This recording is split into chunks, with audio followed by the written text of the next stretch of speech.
अस्सलाम वालेकुम dear students, कैसे हैं आप लोग? खैरियत से हैं?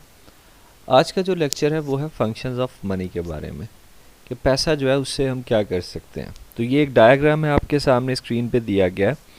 आप इस डायग्राम को देखें तो हम बुनियादी तौर पर पैसे के फंक्शंस को चार हिस्सों में तकसीम कर सकते हैं। We can divide the functions of money into four parts. The first one is primary function, the second one is secondary function, the third one is contingent function, and the fourth one is other functions. Now first of all I'd like to talk about primary function. The primary functions of money are medium of exchange, measure of value, store of value, and standard of deferred payment. So let's talk about all these functions in detail.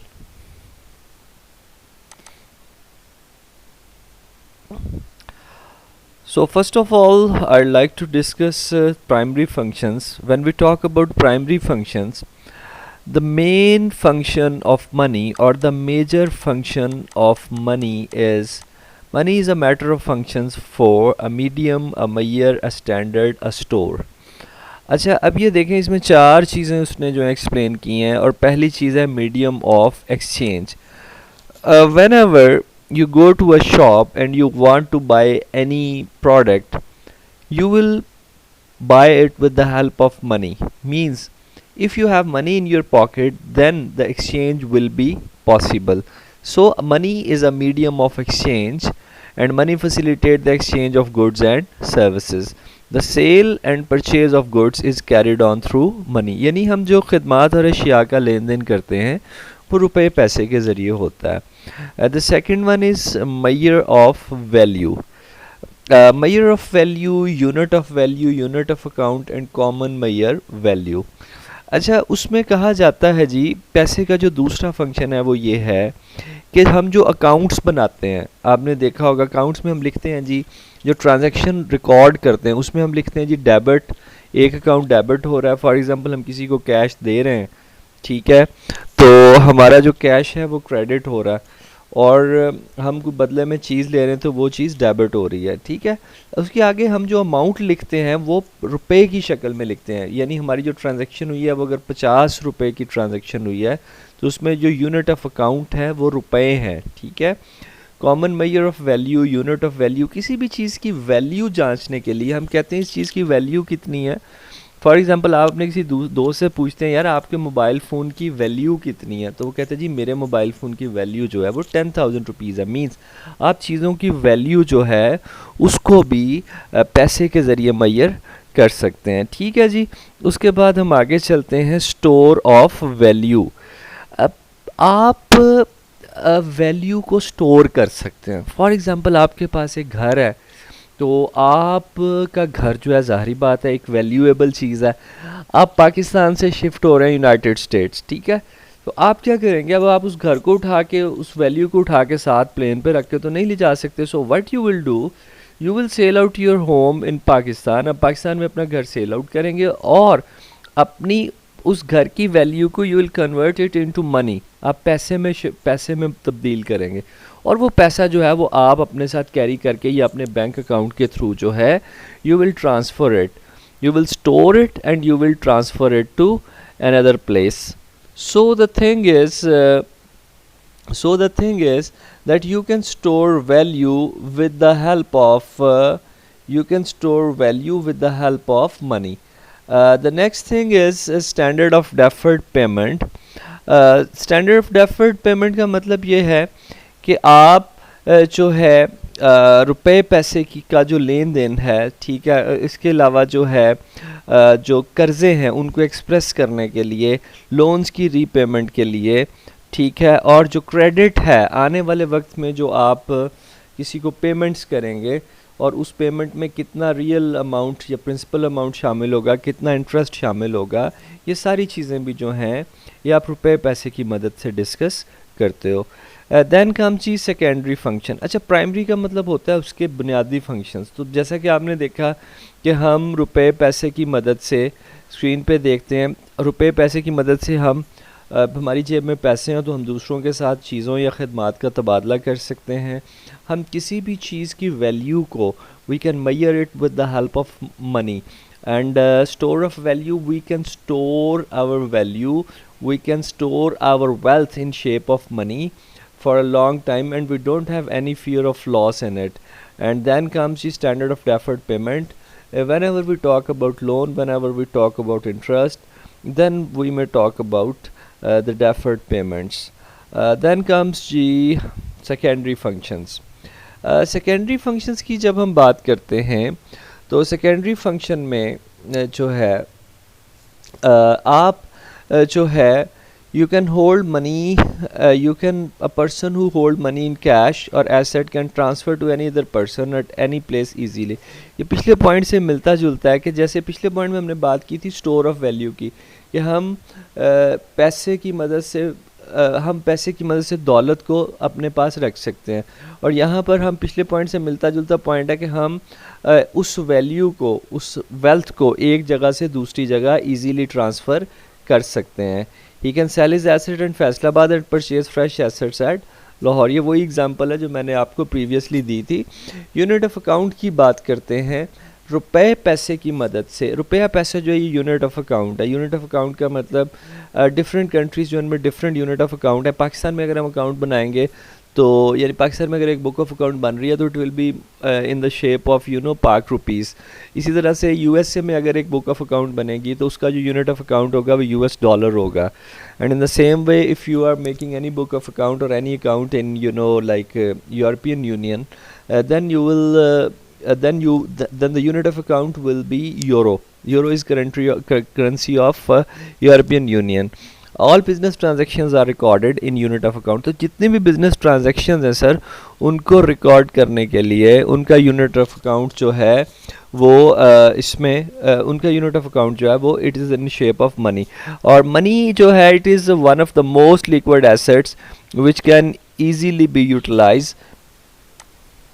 Ji students, liquid asset की बात करते हैं कि liquid asset क्या है. Basically liquid asset वो asset है which is cash और नियर टू कैश. मतलब वो एसेट जो कि ईजीली कन्वर्टेबल इनटू कैश होता है या नियर टू कैश है, तो उसे हम लिक्विड एसेट का नाम देते हैं. ठीक है, और जिसको यूटिलाइज़ करना आसान होता है. तो पैसा जो है ये मोस्ट लिक्विड एसेट है. ठीक है, और पैसे की मदद से आप अपने बिज़नेस का कोई भी फंक्शन परफॉर्म कर सकते हैं, कोई भी पेमेंट कर सकते हैं. यानी पैसा एक ऐसी चीज़ है जो सबसे ज़्यादा लिक्विड है. तो पैसे का ये सेकेंडरी फंक्शन है कि पैसा एक लिक्विड एसेट है. फॉर एग्जांपल फिक्स्ड एसेट की बात करते हैं. आपकी बिल्डिंग है, आपको बिल्डिंग बेच के जो पैसा मिलेगा उसमें आपको टाइम लग सकता है, लेकिन अगर आपके पास कैश पड़ा है तो वो कैश जो है वो आप बहुत जल्दी और बहुत ईजीली यूटिलाइज़ कर सकते हो. आपके सामने एक बिज़नेस अपॉर्चुनिटी है, आपको बहुत सस्ता रॉ मटेरियल मिल रहा है, आपको उसकी एडवांस पेमेंट करनी है 20 लाख रुपया. अब आपके पास अगर कैश पड़ा तो आप फ़ौरन कर देंगे, लेकिन अगर वही 20 लाख रुपए का आपके पास एक प्लॉट है, वो प्लॉट बेचने में, उस प्लॉट को बेच के पैसा लेने में टाइम लगेगा. तो इसलिए प्लॉट जो है वो फिक्स्ड एसेट है और जो है कैश जो है वो लिक्विड एसेट है. ठीक है, पैसा जो है वो आपकी सॉल्वेंसी की ज़मानत देता है. सॉल्वेंसी का मतलब है if a person is in a position to pay his debts he is considered as a solvent person. जब एक बंदा अपने कर्ज अदा करने की पोजीशन में होता है तो उसे हम जो है वो सॉल्वेंट का नाम देते हैं. और अब if a person is able to meet financial obligations and debts he is considered as a solvent. If a person is having a money, if a person is having liquid assets, then he is considered as a solvent person, and money is guarantor of solvency. Then comes the next function, and the next function is aid to economic development. Definitely if there is money in economy, if a country is giving you a debt, or if you are getting some payment from abroad, money is coming to your country, then definitely it will aid to economic development. The people will utilize this money, the people will spend this money, the people will store this money, the people will use this money as a capital. तो आपके मुल्क की मुआशी तरक्की में पैसा एक अहम किरदार अदा करता है. उसके बाद है जी कॉन्टीजेंट फंक्शंस. कॉन्टीजेंट फंक्शंस क्या हैं? कॉन्टीजेंट फंक्शंस ये हैं कि जी आपके मुल्क में जो है नेशनल इनकम होती है. नेशनल इनकम का मतलब कि आपके पूरे मुल्क में लोग मुआशी सरगर्मियों के ज़रिए जो पैसा कमा रहे हैं वो आपके मुल्क की नेशनल इनकम है। तो उसमें जो है, इसमें 4 फैक्टर्स ऑफ प्रोडक्शन होते हैं और उनको उनका हिस्सा पैसे की मदद से मिलता है। यानी जो आपका लेबरर होता है उसको लेबर को वेजेस मिलते हैं, लैंडलॉर्ड को उसकी ज़मीन का जो है रेंट मिलता है, ठीक है, कैपिटलिस्ट को जो कैपिटल जिसने अरेंज किया होता है उसे इंटरेस्ट मिलता है, और ऑर्गेनाइज़र जो है उसको प्रॉफिट मिलता है। तो यानी कि आपके जो प्रोडक्शन के सोर्सेज हैं या फैक्टर्स ऑफ प्रोडक्शन हैं, तो factors of production get their share with the help of money easily. यानी अगर एक बिज़नेस सेटअप चल रहा है तो मालिक जो है वो मुनाफा कमा रहा है, लेबर को उसकी सैलरीज जा रही हैं, जिसकी बिल्डिंग पर वो फैक्ट्री है उस बंदे को उसका जो है वो रेंट जा रहा है। तो ये सारी की सारी चीज़ें किसकी मदद से मुमकिन है? With the help of money. Money is a basis of credit, और तमाम जो आपके मुल्क में क्रेडिट सर्कुलेट कर रहा होता है उसके पीछे पैसा होता है। एक कमर्शियल बैंक में लोग पैसा रखवाते हैं, बैंक उस पैसे को आगे फर्दर लोगों को लोनिंग कर देता है। यानी कमर्शियल बैंक लोगों को जो लोनिंग करता है वो एक्चुअली आपका पैसा ही होता है जो आपने बैंक के पास रखवाया होता है। बैंक आपको कम रेट ऑफ इंटरेस्ट देता है और आगे जिस बंदे को पैसा देता है उससे ज़्यादा रेट ऑफ इंटरेस्ट चार्ज करता है। आगे जाके हम इसकी पूरी डिटेल्स जो हैं वो फर्दर चैप्टर्स में डिस्कस करेंगे। उसके बाद है जी marginal productivity. Marginal productivity of production can be measured with the help of money. पैसे की मदद से कंज्यूमर जो है वो अपनी इनकम और अपनी जो है एक्सपेंडिचर उसको जो है वो सेट कर सकता है। Means if a person is having a money, he is having 10,000 rupees and he is having certain needs, he will divide this money within his needs। ठीक है, वो अपने पैसे को अपनी ज़रूरियात के दरमियान तकसीम करेगा इस तरह से कि उसकी मैक्सिमम ज़रूरियात पूरे हो जाएं उस पैसों में। तो इसे मार्जिनल प्रोडक्टिविटी का नाम देते हैं। इसी तरह से जो है लिक्विडिटी ऑफ प्रॉपर्टी। अच्छा सर, प्रॉपर्टी जो है उसको हम जो है लिक्विड फॉर्म में कन्वर्ट कर सकते हैं, उसको हम जो है वो एक लिक्विडिटी के सीन में देख सकते हैं। यानी कि अगर आपके पास पैसा है, ठीक है, अगर आपके पास प्रॉपर्टी है और आप उस प्रॉपर्टी की वैल्यू को स्टोर करना चाहते हैं या आप उस प्रॉपर्टी को अपने इस्तेमाल में लाना चाहते हैं, तो you will convert it into cash. आप उसको कैश में कन्वर्ट करेंगे, आप उसको बेचेंगे, उसका पैसा लेंगे और उस पैसे को इस्तेमाल करेंगे। उसके अलावा जी पैसे के कुछ अदर फंक्शंस हैं जिन्हें हम जो है यहाँ पर डिस्कस करेंगे। Promotion of trade activity. अच्छा, पैसे ने ना बार्टर सिस्टम की डिफ़िकल्टीज़ को रिमूव कर दिया है, ठीक है। पैसे की मदद से चीज़ों का लेन देन आसान हो गया है और पैसे की मदद से जो ट्रेड एक्टिविटीज़ हैं वो प्रमोट हुई हैं। यानी कि ट्रेड एक्टिविटीज़, तिजारत में पैसे ने लोगों को काफ़ी सहूलत दी। देखिए, अगर बार्टर का इशू होता ना तो वो एक गंभीर सा मसला होना था कि जनाब आप किसी के पास जो है गंदम लेके जा रहे हैं, वो बदले में आपको जनाब जो है बकरियां दे रहा है। अब उन बकरियों को आपने कहाँ रखना है, कैसे रखना है, इट्स अनदर स्टोरी, ठीक है। तो कैपिटल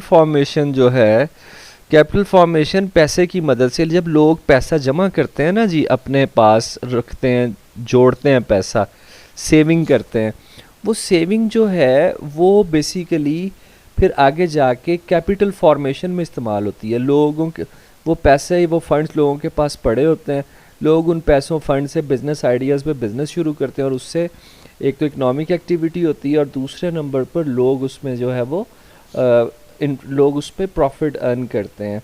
इस तरह से लोग बैंकों में अपना पैसा रखते हैं, जमा करवाते हैं और बैंक जो है आगे बिज़नेस यूनिट्स को लोन देता है।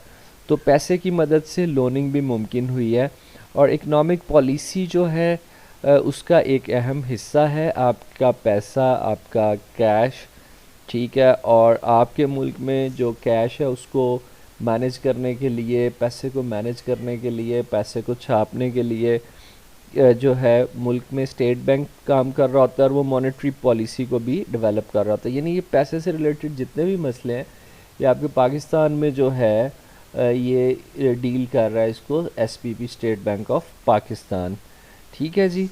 तो ये इसके बाद हम लोग नेक्स्ट टॉपिक पे चलते हैं जी। पैसा जो है, व्हाट आर क्वालिटीज़ और करेक्टरिस्टिक्स ऑफ गुड मनी और एसेंशियल्स ऑफ गुड मनी। ठीक है, अच्छे पैसे की क्वालिटीज़ क्या हैं? सबसे पहली बात ये जनरल एक्सेप्टेबिलिटी। जनरल एक्सेप्टेबिलिटी, आम आम लोग उसको एक्सेप्ट करें। ठीक है, तो बेसिकली जैसे देखें, अगर हम बात करें डॉलर, तो आप पूरी दुनिया में किसी भी कोने में डॉलर लेके चले जाएं, इट इज़ जनरली एक्सेप्टेबल। ठीक है, वो जनरली एक्सेप्टेबल है, हर कंट्री उसको जो है वो बात, इसका मतलब इट्स अ गुड मनी। और आप डॉलर की वैल्यू भी देखें, पाकिस्तान के 100 तकरीबन जो है 60-70 रुपए के मुकाबले में आपको $1 जो है वो मिलता है। ठीक है, उसके बाद जी आप देखें जनरल एक्सेप्टेबिलिटी के लिए जो है ये ज़रूरी है कि some value apart from its money value, और it may be due to government authority behind it. चूँकि पैसे के पीछे गवर्नमेंट की अथॉरिटी होती है, उसके अपने अंदर भी अगर एक सिक्का है तो उसकी अपनी भी कुछ वैल्यू होती है। तो अच्छा अच्छा पैसा, quality essential of good money also include the general acceptability. ठीक है, पोर्टेबिलिटी। अच्छा, अब देखें फॉर एग्ज़ाम्पल जो कॉइन्स थे, कॉइन्स में एक सबसे बड़ा इशू ये था कि कॉइन्स को इजीली एक जगह से दूसरी जगह जो है वो ट्रांसफ़र करना थोड़ा सा मुश्किल था, हैवी था। तो उसकी जगह फिर पेपर मनी ने ले ली, पेपर मनी से फिर प्लास्टिक मनी आ गई, प्लास्टिक मनी से अब इलेक्ट्रॉनिक मनी है जैसे बिटकॉइंस वगैरह। तो ये जो सारी चीज़ें हैं, अच्छी करेंसी या अच्छी करेंसी या गुड मनी हम उसे कहेंगे जिसमें पोर्टेबिलिटी हो। पोर्टेबिलिटी का मतलब कि उसे इजीली ट्रांसफ़र किया जा सके from one place to another और from one person to another person. Durability, weather की वजह से इसमें वियर एंड टीयर ना हो। ठीक है, और मेटालिक मनी जो है, अच्छा आपने अक्सर देखा होगा हमारे जो हैं क्लॉथिंग में हमारे करेंसी नोट्स जो हैं धुल जाते हैं, तो वो पेपर जो है वो उतनी देर में बहुत ज़्यादा ख़राब हो जाता है वॉश होने से, लेकिन करेंसी नोट फिर भी किसी हद तक चल जाते हैं।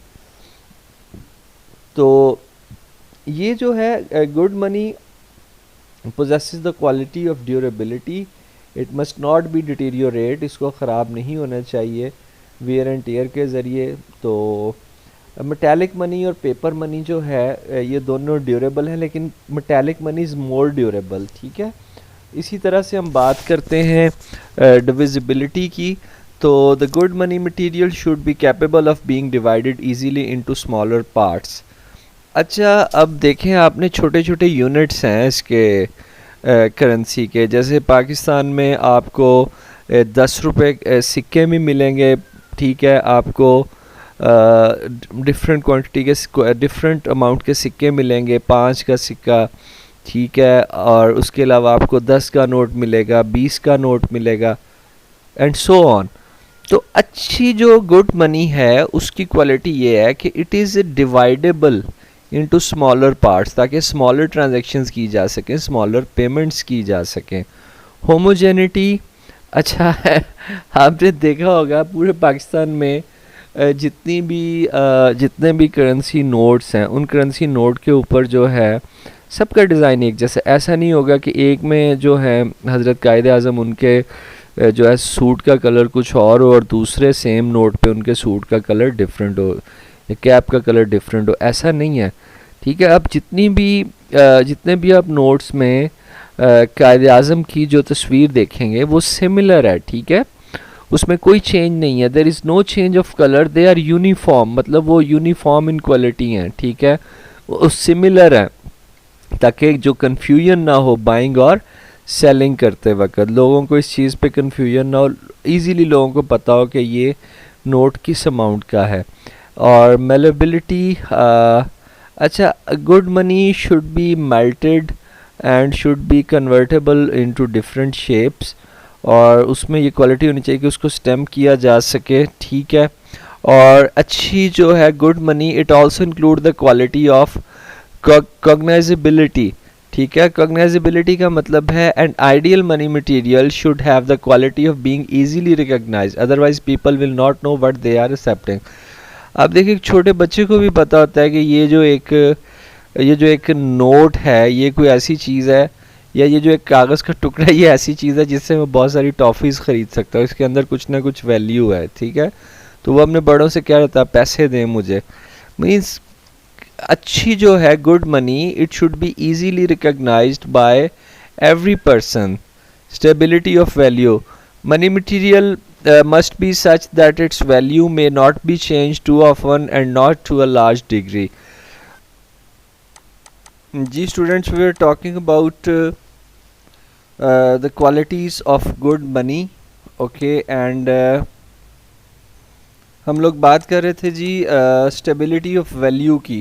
ठीक है, money material must its value must not be change too often and not to a large degree. इसकी जो वैल्यू है वो तेज़ी से चेंज नहीं होनी चाहिए, और इसकी जो क्वालिटी है अगर इसमें वैल्यू नहीं होगी, इसकी वैल्यू स्टेबल नहीं होगी, इसकी वैल्यू में बहुत तेज़ी से चेंज आता रहेगा, तो फिर definitely it will not be considered a good money. Then comes G elastic supply.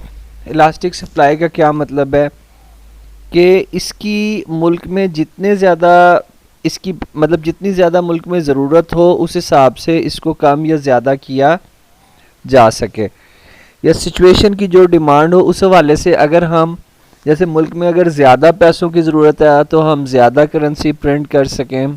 ठीक है, तो अगर पैसों की ज़रूरत जो है मतलब यानी इन शॉर्ट ये कि जितने पैसों की ज़रूरत है अगर वो ज़रूरत पूरी हो जाती है तो फिर जो है जनाब ये इसकी जो है सप्लाई वो इलास्टिक है, शॉर्टेज नहीं होनी चाहिए इन सिंपल वर्ड्स। और फिर जो है जो गुड मनी मटेरियल है उसकी वैल्यू जो है वो हाई होती है। ठीक है, मतलब एक छोटे से नोट में ज़्यादा वैल्यू, जैसे 5,000 का नोट है। ठीक है, 5,000 के नोट के आने के बाद 1,00,000 रुपया आप 20 नोटों की मदद से कैरी करके ले जा सकते हैं। The good money material should possess high value in small bulk. ठीक है, so that it can be conveniently carried and handled. और गुड मनी मटेरियल की क्वालिटी ये है कि उसकी इशुएंस जो है वो सस्ती होनी चाहिए। ठीक है, ऐसा ना हो कि नोट है तो उसके प्रिंट करने पे बहुत ज़्यादा एक्सपेंस आ रहा हो, या अगर कॉइन्स है तो उनको मेल्ट करने पे या उनकी मिंटिंग पे बहुत ज़्यादा जो है वो पैसा खर्च हो रहा हो। तो अच्छा जो मनी मटेरियल है वो इकोनॉमिकल होता है, वो ड्यूरेबल होता है, वो इजीली रिकॉग्नाइजेबल होता है, वो सेम होता है एक मुल्क में जहाँ चले जाएं या पूरी दुनिया में चले जाएं वो पैसा आपको वैसे ही मिलेगा। और उसके अलावा जो है इजीली डिविजिबल होता है और ड्यूरेबल होता है, जल्दी वेयर एंड टियर नहीं होता, उसको आप पोर्टेबल होता है, एक जगह से दूसरी जगह ले जा सकते हैं, और हर बंदा उसको जनरली एक्सेप्ट कर रहा होता है, जनरल पब्लिक उस पैसे को एक्सेप्ट कर रही होती है। तो स्टूडेंट्स ये था हमारा जी आज का लेक्चर। उम्मीद है कि आप लोगों ने इसको समझ लिया होगा। फिर भी if you have any question any query then you may send message on my personal number through WhatsApp and I'll surely respond you well in time. अपना बहुत सारा ख्याल रखिएगा। Thank you very much. Stay blessed. अल्लाह हाफिज़।